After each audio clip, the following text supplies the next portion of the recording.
Alright guys, so what's going on?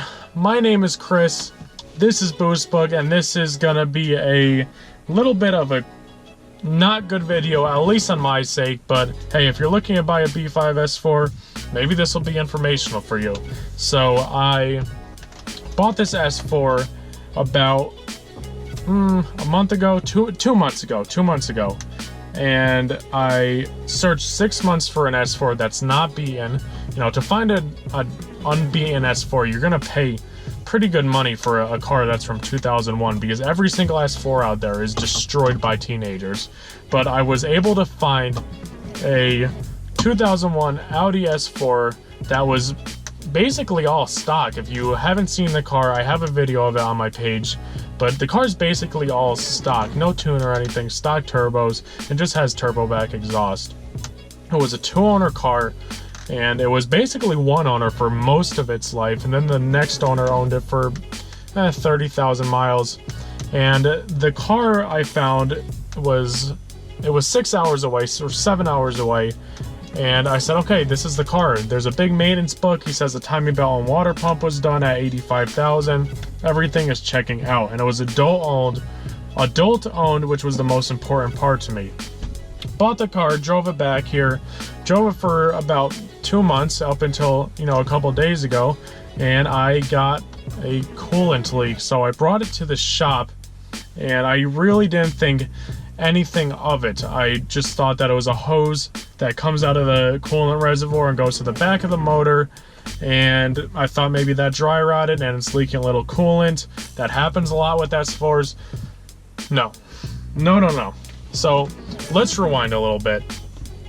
I said that he has a full book of maintenance records, and he says that the timing belt and water pump was done. Well, neither of those were done, and I take full blame for not checking the paperwork that he didn't have those in there, and he was just saying that those were done.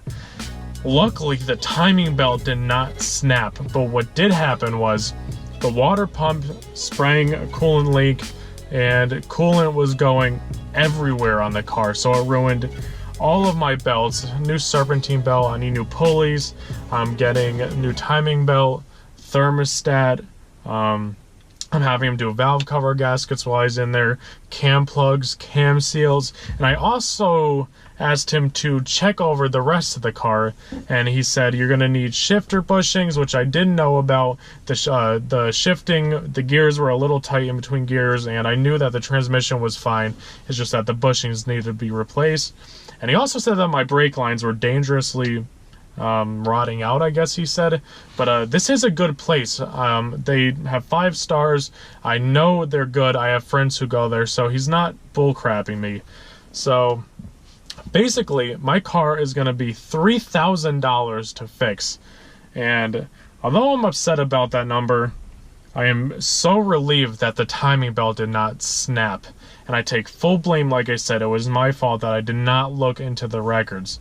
But it's going to be $1,200 in parts, already paid for that. And then the labor is going to be quite a bit of hours, maybe 15 hours to do all that. He's really, you know, you have to put it in the service position, take the front end off, blah, blah, blah. It's a tough car to work on. It really is. Every mechanic says that. But I know these guys will do a good job.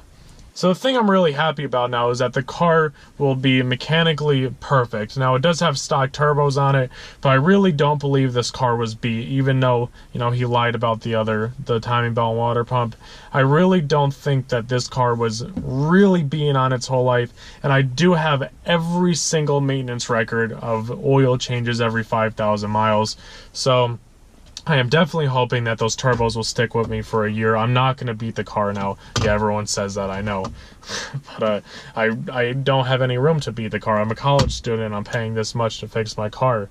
So we're going to get that done. The S4 will be back next week, and we will be making videos like crazy. So make sure you guys subscribe to my channel. I am trying to hit 500 subscribers, and please give me feedback. It's really hard starting on YouTube, and, you know, not gaining subscribers does suck, but I know that'll come. But please give me feedback. That is a big thing for me. I don't get much feedback, so that would be great. You know, whatever you guys want to see on that car, I do automotive videos, any automotive video, whether it's reviewing cars. I go to car meets, I do DIYs, so just make sure you check out my channel, subscribe, that would be great. So, alright guys, thanks for listening. The S4 will be back soon. See you guys later. Thank you.